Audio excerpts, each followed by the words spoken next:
but I want to get your vision. I want to understand it a little bit better.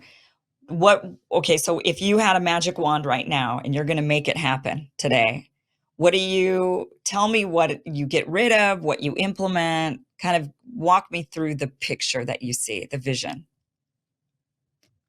Well, this is a form of thinking that we try to stay away from, although we will have a party program. But I think it's clear that there's a whole lot of people suffering, drowning in debt. All of that has to be cleared. It's debt that's paid to interests that do not have the interest of Americans in America in mind. 40% of our taxes are actually used to pay back those parasitic interests, which have nothing to do with bettering the country. So something like the canceling of all debts would be fundamental. Taking the resources that are on our land, the resources under the grounds, things like rail, all of these basic industries that are literally in the American soil, those should belong to the American people, not to private interests that profit off of them to the expense of the country at large. And then there's other things that have been historically understood that should be guaranteed by most civilized countries that are not guaranteed in the U.S. Things like healthcare, which I think should be nationalized. It shouldn't be something that's commodified and there for a small group of people to make a whole lot of money. It'll be more efficient if it's nationalized. Things like education. It shouldn't be the sort of thing that if you dare to get a bachelor's or a master's or a PhD, you should be in debt for the rest of your life. I mean, I myself, I have a family, $100,000 in debt before even getting started. For what? Because I dared to have an education. That's preposterous. And like Yeah. that, some of the things that burden the American people the most, debt, poverty. I think we need a program of reindustrialization in this country. Our cities are completely falling apart, and there's no need for that. We have the capacity, again, as China has done, although we're not importing the system, to develop new cities, to rebuild our infrastructure, to make our cities nice and clean and beautiful. Working and regular people want that. No one wants to go out into their community and see a bunch of homeless people, see dirt, graffiti, ugly cities, and garbage all over the place. That's why one of our first activities have been these cleaning brigades that are rooted in our conception of community service, serving the people. So a program of reindustrializing America, canceling debts, guaranteeing as a right things like healthcare and education and even housing. I think those would be the basic components of an American socialism, building upon things that the American people already consider to be common sense and that they already accept. We're not here to impose foreign ideas on the minds of the American people, but to show them how, if they're faithful to the ideas that they already hold, the 1776, the Gettysburg Address, etc., that will lead to some form of socialism that looks distinctly American. It's socialism with American characteristics, is what we've called it. And that's not a break from the tradition of communism. On the contrary, the tradition of communism has told us that socialism always has to look like the specific, unique characteristics of the people that have fought for the conquest of political power. In China, it looks a certain way. In Cuba, another way. In Russia, another way. In America, it's going to have its own distinctive American characteristics. It's going to be based on the things the American people accept, on expanding those and removing the things that are burdening their everyday lives, which are frankly, I think, un-American.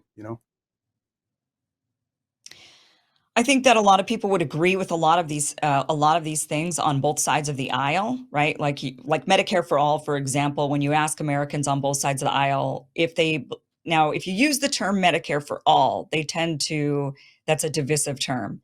But if you frame it correctly, then it turns out that most Americans agree that they think that healthcare should be provided for all Americans because we should, as a nation, prioritize the health of everybody in the nation. That's how we're a strong nation. We can't be a strong nation if people are sick and dying. So I think that it's about framing. I guess my big problem is the framing of communism. It almost sounds like this is a fed op. I'm not going to lie to you, Carlos. And the reason I would say that is because why are you guys using these terms? If you're really trying to convert people to these way of thinking, if you really want to actually get these ideas to where they take hold and if you're saying it's an American brand, like it's uniquely American, then suddenly, it's almost like this is like a dream that, for BlackRock to hear you guys saying all of these things that most Americans would maybe agree with, but then you're slapping the label communism on it because they're like, oh, this is going to turn everybody off. Nobody's going to go for this. And they're right, and they would be right. Nobody's going to go for this because you're slapping the label communist on it.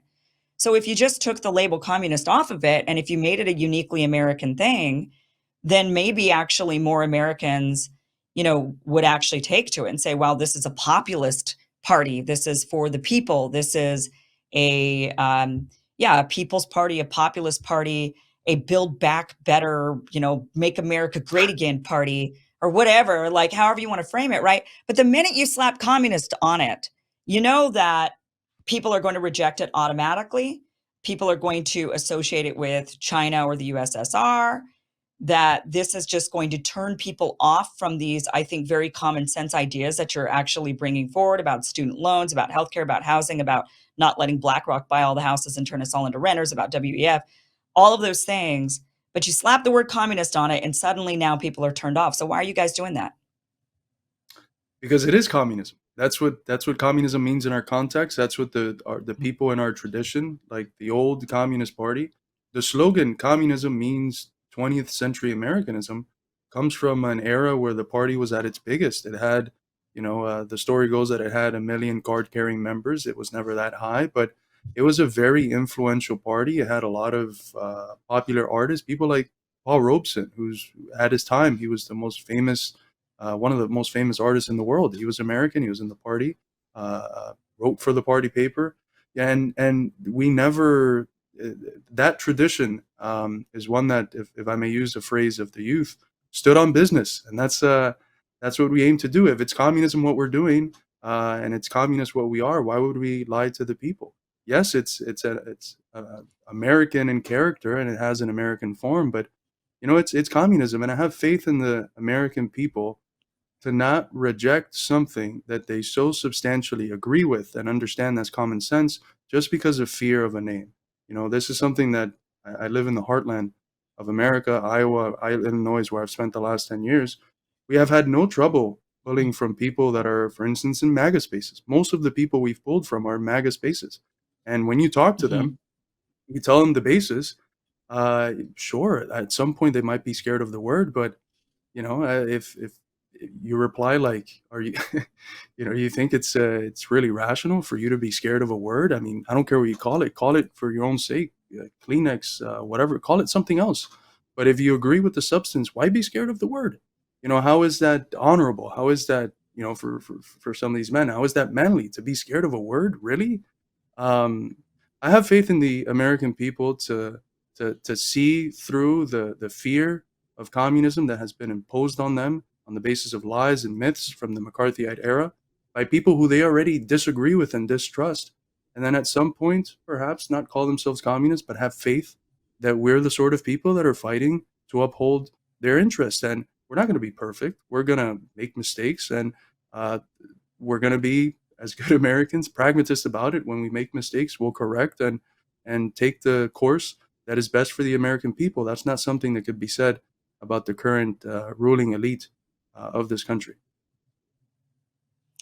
Well, I appreciate the conversation, Carlos. I'm not convinced, but I appreciate the conversation. There's still a lot, I think, and I think one of the biggest problems, I'll just be honest, one of the biggest problems is that whenever communism is discussed, it's kind of like discussing taxes, like tax law or law. Like it starts to get really flowery and difficult to understand. It starts to get into philosophy and rather than hard action. And that is, I think, what people want in order to understand it fully. People need to hear concepts that are like, just tell me how it's going to be. What are you getting? What is it specifically, rather than these kind of abstract ideas? And I think that it tends to get lost in the abstract ideas. And I almost feel like that's by design, to keep people confused so that people just say, oh, okay, yeah, I guess it sounds good, but I don't really fully understand it, which is why we continue to pay taxes the way we do rather than having simplified tax law, why we've got all the, why banking is so difficult and they make us sign all of these fine print documents. I mean, they keep everything confusing because they want to control us. And that's what communism sounds to me like. It can't, if you can't explain it to me, and I'm a smart person, if you can't explain it to me in a way that I can understand, I don't think it's understandable. So, I mean, that's my biggest criticism with it is that I've never been able to get, I've had numerous communists on the show trying to understand it. I still don't understand it fully, except trust me, it's better for you, and that's just my biggest criticism with it is that it needs to have pinpoint actual, like, rather than just, it's a revolution, baby. We're going to burn it all down and start over and it's going to be awesome. Like, which it's never, by the That's way, not said at like all. that. It's Yeah. always said in much more philosophical, flowery language. But that's what it sounds like. That's what it kind of boils down to. And I don't, I guess that's why I I guess I'm think it's unconvinced. simple. Maybe If you if think if it's you what? agree, I think it's actually fairly simple. If you agree with government of, by, and for the people, that's all socialism is. We realize we don't have that now. Socialism is the actual people organized and structured in a way that's efficient, conducting all social affairs. So the economy, politics, um, culture, education, in a way that is aimed at serving the people, at improving their living standards, at making them freer, at improving their living conditions, making them in some ways more human, right, more cultured. Right. That's what communism is rooted in. And I think that if we pierce through the sort of language of what we've been wrongly taught communism is, we'll see that it's something that hits home quite a bit because it's rooted in our context, as Lenin said. It's rooted in ideas that are just common sense to our people. So I know I agree with you fully, and half of my writings are aimed at the sort of people that make communism obscure and that reduce communism not to a real life process, but to Yeah. abstract ideas. You know, but that's not at all what we're trying to do here. Our party is driven by results. For instance, if we can have the most perfect theory and analysis of contemporary affairs, if we're not bringing in the results, we will come out of power. The leadership is going to get thrown out of power. That's written in our in our constitutional documents. Like, we need to be results driven. And the difference with something like a tax code is that a tax code actually exists right now. American socialism Yeah. hasn't taken form, so it's hard to break it down into things that of how it would concretely look like when it doesn't actually exist. Well, do you break this down? I mean, if I were to read Why We Need American Marxism, do you think that that's kind of broken down for dummies? I would say so. What I try to emphasize in that book again is this line that communism is not foreign to America. It's, in fact, if we're faithful to these ideals, the logical and practical conclusion of it, and we have a very rich history of socialist, labor, anti-imperialist, and communist struggles that is either ignored or domesticated by the same people that lie to you about COVID, Ukraine, Russia, and everything else. And if we've already realized that we can't trust them in some areas, let's look critically at the other areas. And what I try to do is elucidate this is how they have lied to you in this specific Yeah. area. Communism is, as some people say, as American as apple pie, at least for me. I might be wrong, but that's the thesis that I hold in the book. All right, Carlos. Well, I appreciate the conversation. I appreciate, I and maybe we'll have you back to once I understand it a little bit better. I mean, I'll go try to find a book, Communism for Dummies, and then read it. And when I have a better understanding, then maybe we'd have a more productive conversation rather than being forced to talk to somebody who doesn't really understand it, I suppose, because I'm sure that's difficult. But Carlos, I appreciate you being here. I appreciate you trying to explain it to me.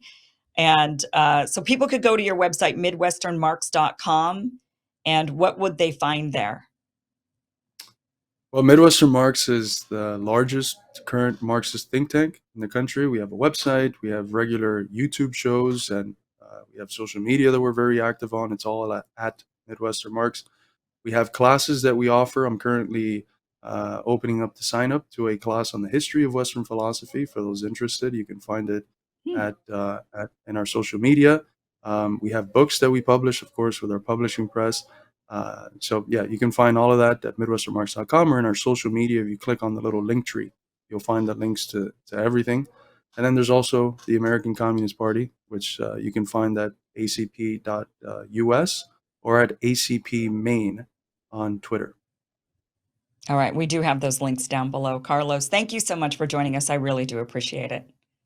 Thank you so much, Kim. It's been a fantastic conversation. Hey guys, this was just a clip of a longer show. Catch the full show by going to KimIversonShow.com. It is free. It airs Monday through Friday, 5 p.m. Pacific, 8 p.m. Eastern. You could go back now and watch this full interview. I highly recommend it. Again, go to KimIversonShow.com. Thank you so much for watching.